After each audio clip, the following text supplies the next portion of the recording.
La kata security, internal security, gi PS mar security gi CS. Life mar mwananchi yote is important.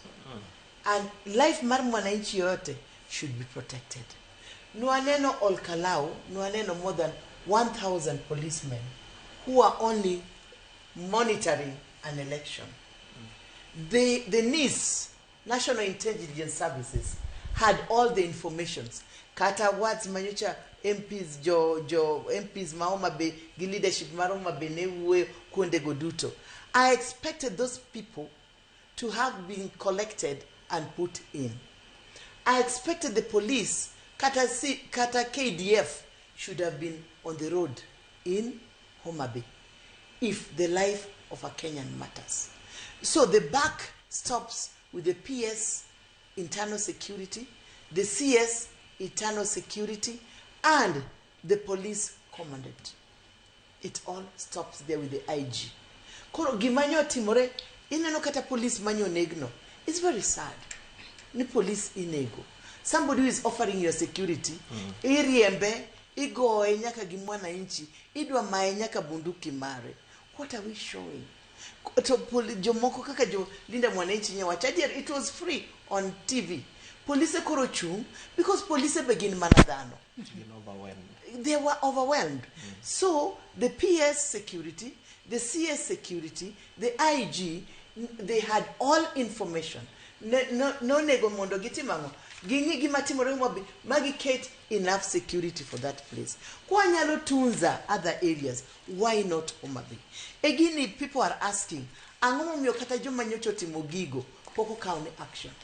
Angomo myo guns mane wuotho Homa Bay ka nok mark samiketo kamano. To nyocha ne wadwa betgi ng'anyo ka. Ndara no yue mana adala mayudo kandaro yue. Police ochung mtokni ochung. Did we lack petrol in Homa Bay to have those cars?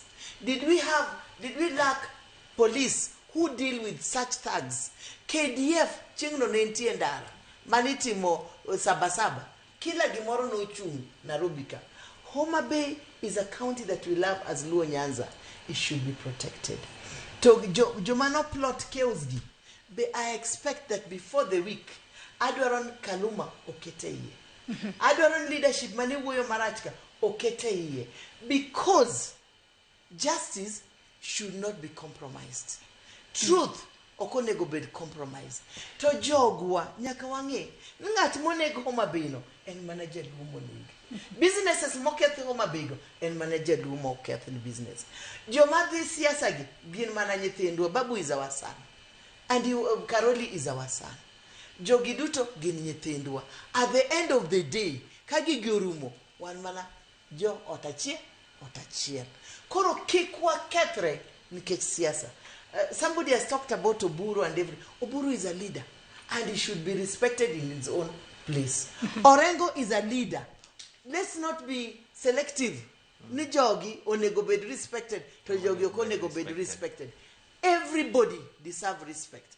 I love women leadership, but a woman also respect begets respect. Yeah. To bendi ntiere kod adiera ni duol matayo weche magiere pachoka IBC nyalo timo gigo madwarore mar timo. Nikech jolinda wananchi onogo gin bende ne giwacho ni gidwaro